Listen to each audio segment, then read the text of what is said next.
A former White House official under Donald Trump's presidency reported to a federal prison in Miami, Florida last week to start serving his 4-month sentence. Good day, everyone. It's March 25th, 2024, and it's Holy Monday in the Christian world. I'm Sam Buban. Welcome to this edition of The Pulse.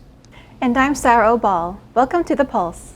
Peter Navarro, a former advisor of Trump on trade during his presidency and has also served on the COVID-19 task force, is now a convict who is serving a 4-month prison sentence.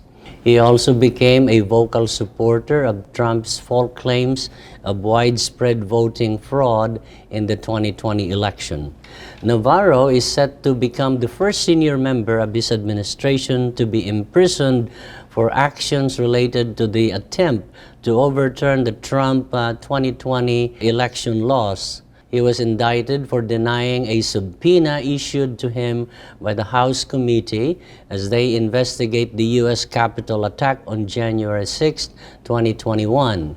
Navarro claims it was done in accordance to Trump's asserted executive privilege in that issue. In lieu of this, Navarro's legal team filed a petition to stay out from prison while the contempt of Congress case is being appealed. But such motion has been flatly denied by a panel in the U.S. Court of Appeals, saying Navarro's request to remain free is denied, with the court saying that Navarro is unlikely to reverse the federal court's decision, nor a new trial is possible. Likewise, an emergency stay of judgment filed by Peter Navarro with the U.S. Supreme Court was rejected by Chief Justice Roberts, who is the first stop in the High Court for cases in D.C., paving the way for the lower court to order Navarro to report to prison and start his sentence. U.S. District Judge Amit Mehta in Washington, D.C., rejected Peter Navarro's appeal, commenting that Navarro's defense arguments are pretty weak sauce, emphasizing last-minute chanciness into how the former president advisor will be able to defend himself during his upcoming trial, according to a news article by Devon Cole of the CNN. As it now appears, the U.S. Supreme Court won't protect Peter Navarro from avoiding prison amid its appeal on Monday, as requested, was denied.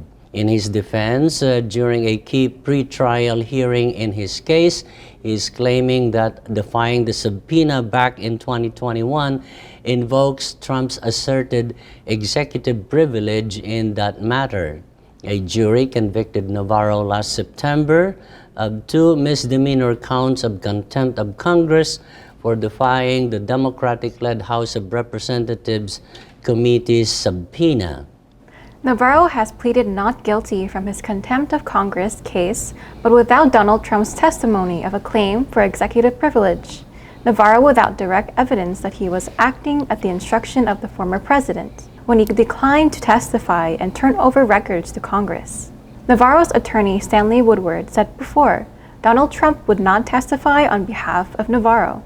Navarro pointed out that during President Trump's call on February 20, 2022, Trump invoked to Navarro asserted executive privilege very clearly. It was noted that Trump did not urge Navarro to cooperate with the committee's subpoena when it was issued back on February 9, 2022, adding there was no question that the privilege had not been evoked from the get-go, none, according to CNN News. Navarro was sentenced to 4 months in prison for his refusal to comply with the subpoena from the House Select Committee that investigated the January 6, 2021 U.S. Capitol attack. According to his lawyers, Navarro arrived at around 11:30 a.m.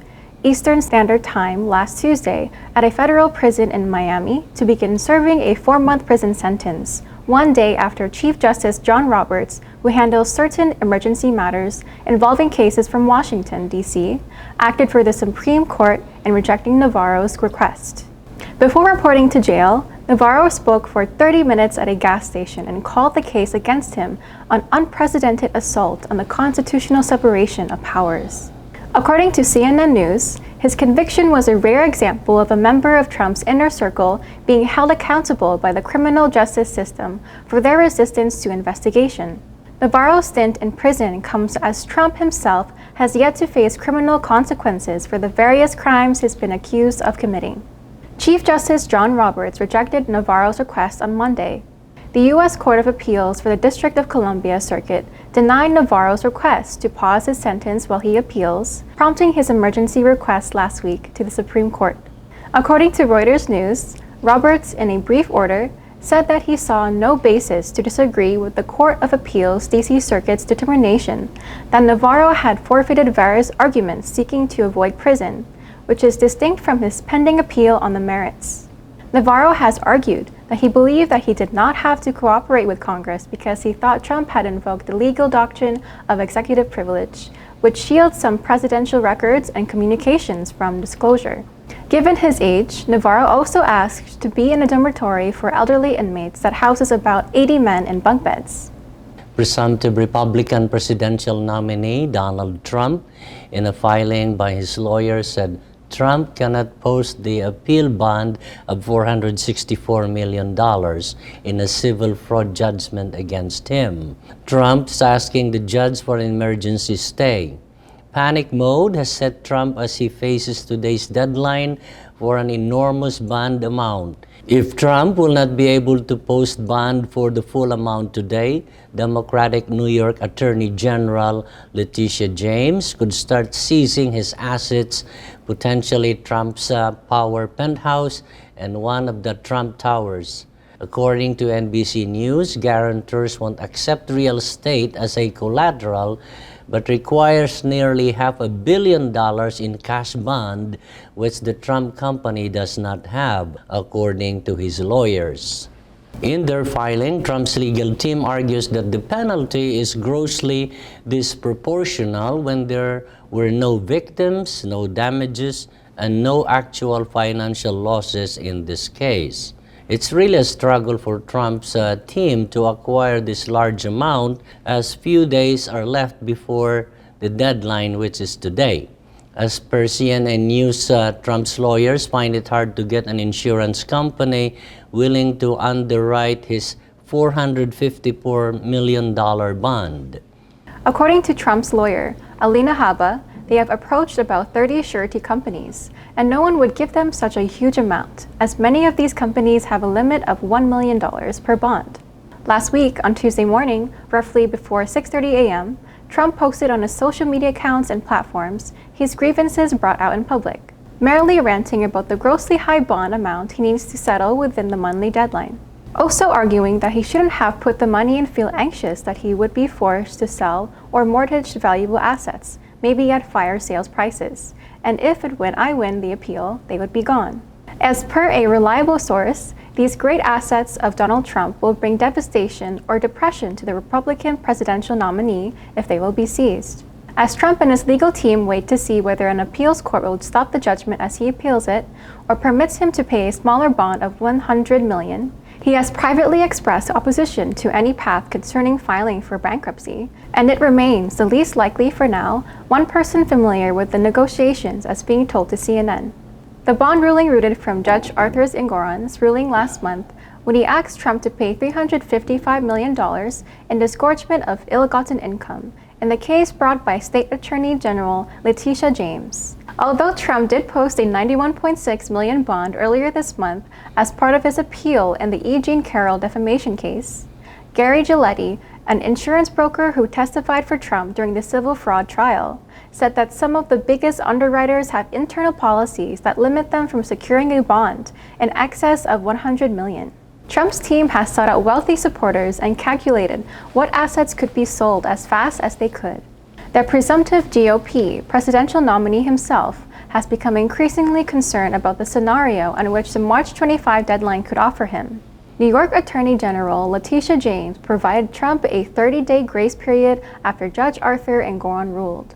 The judge wrote in his opinion that Trump and his co-defendants, including his adult sons, were liable for fraud, conspiracy, and issuing false financial statements and false business records, finding that the defendants fraudulently inflated the value of Trump's assets to obtain more favorable loan and insurance rates. The amount Trump owed surpassed $450 million, with interest included. Trump's failure to secure an appeal bond could put his New York assets in threats of elimination. In order to stop the state from enforcing the judgment, Trump has to post a bond to be held in account pending the appellate process, which could take years to litigate. Oh my, that would be really a struggle to Trump's family and of course his legal team. Have you ever wondered, in this coming presidential election in November 2024, can a third-party presidential nominee or an independent candidate put Donald Trump back to the White House again? As we all know, Democrats and Republicans dominate the U.S. two-political party system, but independent candidates like Robert F. Kennedy Jr. and other party challengers could have a major impact in this year's presidential election. Are they merely vote spoilers? Reuters spoke to a dozen strategists who are gaming out on how a third-party candidate could land in the unusual U.S. Electoral College system. Here's how it goes. If Biden loses Pennsylvania, he would need a repeat like the win in Georgia, Arizona, Wisconsin, and Michigan to get to 270 votes. If he loses Georgia, too, then Trump wins the White House. It could be an echo of the 2000 election when third-party candidate Ralph Nader ran as an alternative to Democrat Al Gore and Republican George W. Bush, some strategists say. Nader was polling at about 5%, recalls Seth Mathsket, a political science professor at the University of Denver. Based on Reuters' study with the experts, he only polled about 34.11% of the vote in Florida. But that proved to be enough, Maskett said. Bush and Gore's margin vote in Florida was so narrow that the dispute went to the Supreme Court, which ultimately decided the election for Bush. In this year's election, both Biden and Trump have low approval ratings at par at below 40% on many polls. However, a third-party nominee is not expected to damage Trump's numbers that much because he got loyal-based voters, some strategists say. Although it would be likely for Trump to gain supporters as much as he is unlikely for him to lose core voters, if any third party is presented, Trump most likely will get about 47% vote, estimates Matt Bennett, executive vice president at the Public Affairs A Third Way, a center-left think tank working with Democrats to thwart third-party bids. But he also said it's not going to drop very much. Biden, on the other hand, could gain voters but does not enjoy the same loyal base votes that Trump has, strategists say, making him the most vulnerable to a third-party effort, while protest votes in Michigan in the primary last month garnered 14% of the state's Democratic votes who are upset over Biden's backing Israel's military campaign against Hamas in Gaza, for example. Here's a chart that shows that how a third party could cost Biden the White House.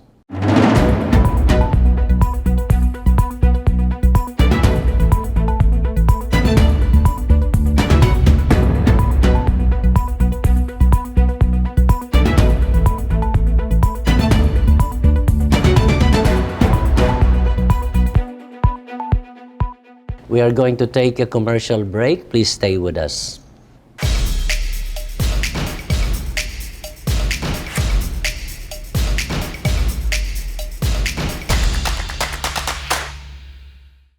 Pure Medical Equipment provides top-notch quality medical supply equipment. Whether to rent or buy, Pure Medical Equipment and Supplies has it all. Pure Medical Equipment is committed to serve and give back to Southern Nevada. We deliver medical supplies and rentals to your door.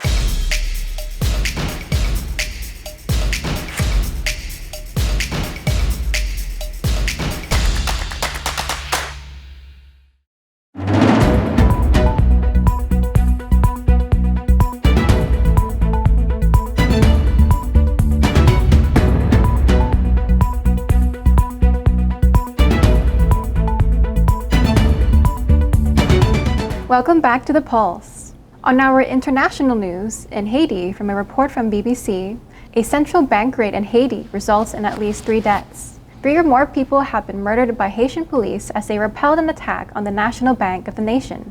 Up to 4 people may have died and 1 guard may have been injured when a group of criminals raided the Bank of Republic of Haiti, BRH, on Monday, an employee told the Associated Free Press.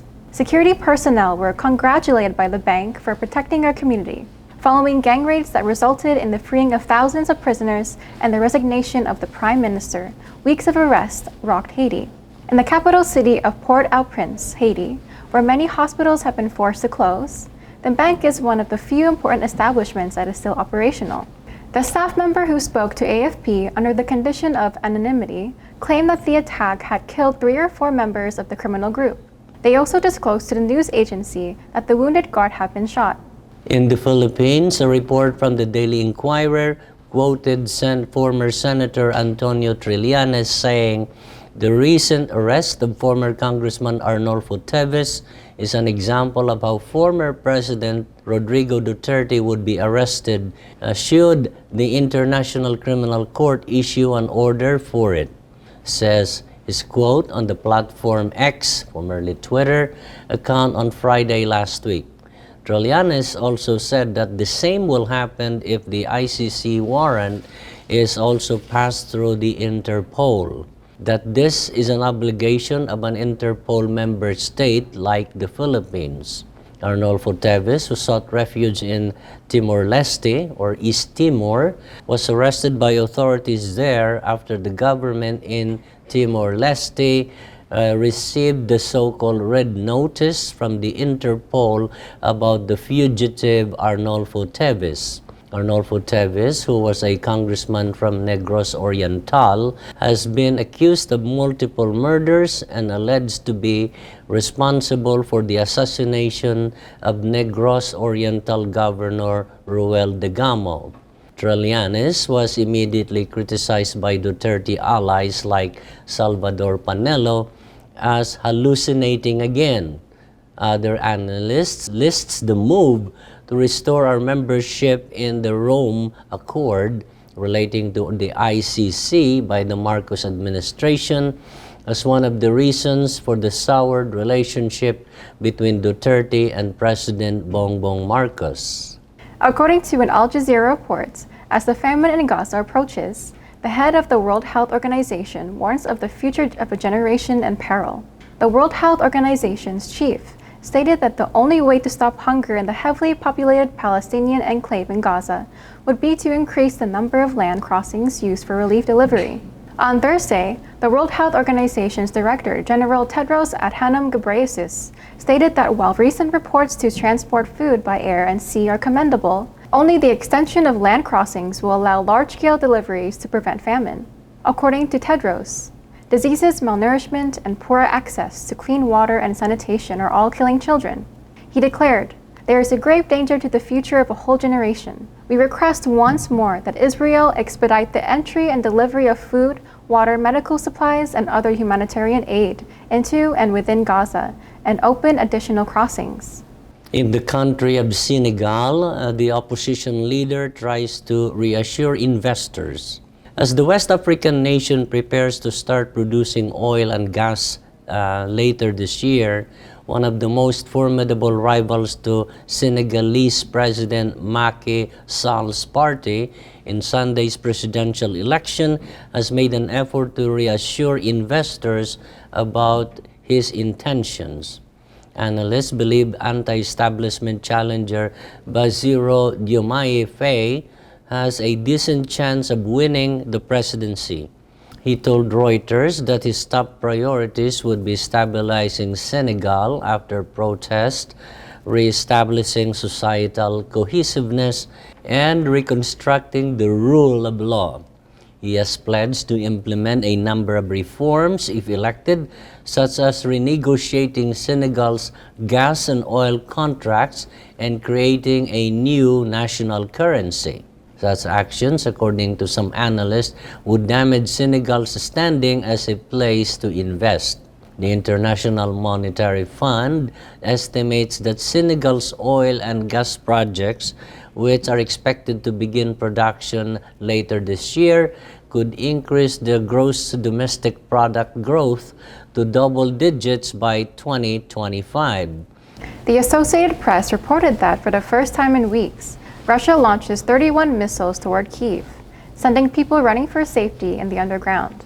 In a scene reminiscent of the early weeks of the conflict, Russia launched more than 24 missiles at Kyiv before dawn on Thursday, attacking the capital city for the first time in 6 weeks. Air defenses shot down all 31 of the missiles, but the falling debris still damaged apartment buildings and injured 13 people, including a child, according to officials. An estimated 25,000 people, including roughly 3,000 children, sought shelter in the city's subway stations as air raid sirens wailed for about 3 hours. Survivors, some in tears, as emergency personnel treated them in the streets, described barely escaping their homes after being startled awake by loud bangs. The explosion destroyed the doors and windows of Ryza Kuzenko's 71-year-old residence, but she said her son managed to jump out of her bed just in time.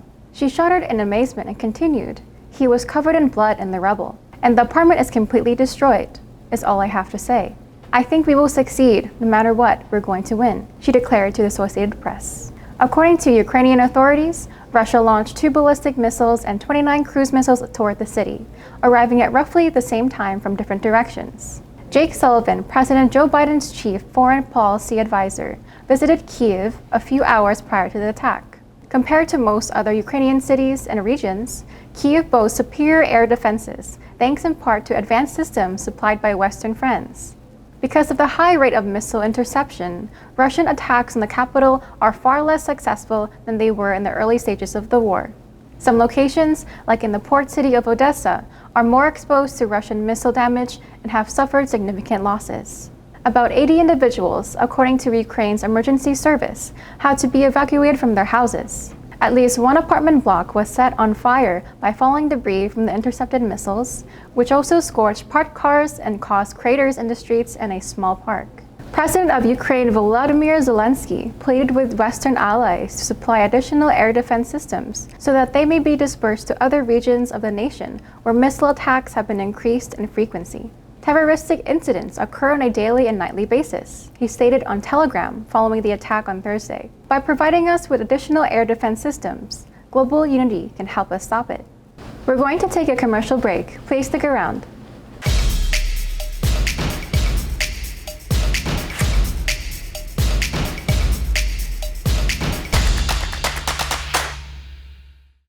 Pure Medical Equipment provides top-notch quality medical supply equipment. Whether to rent or buy, Pure Medical Equipment and Supplies has it all. Pure Medical Equipment is committed to serve and give back to Southern Nevada. We deliver medical supplies and rentals to your door.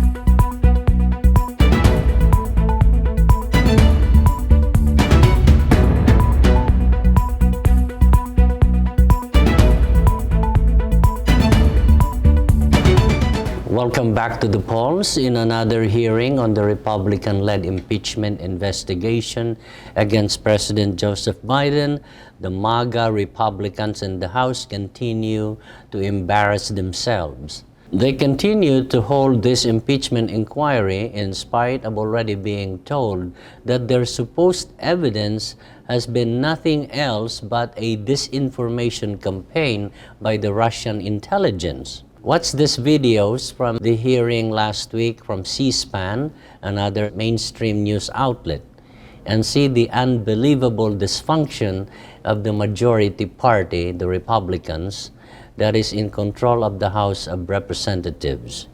You be the judge. I have a quick question. Simple.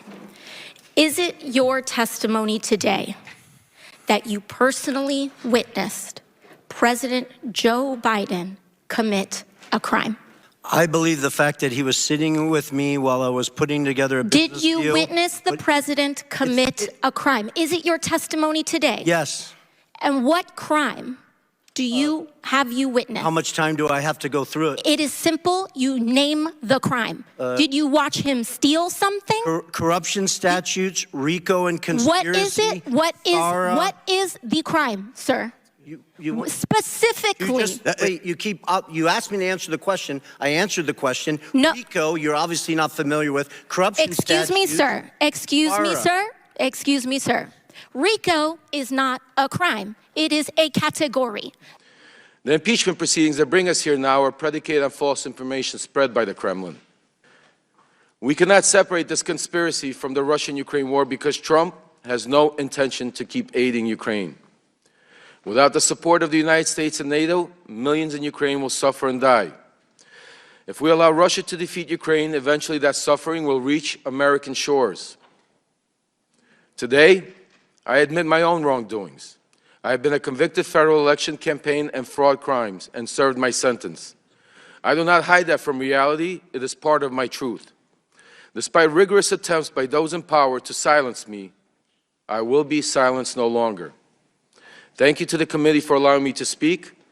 Well, folks, we're out of time for this episode. Please join us again next week. I'm Sarah Obal. Thank you for watching.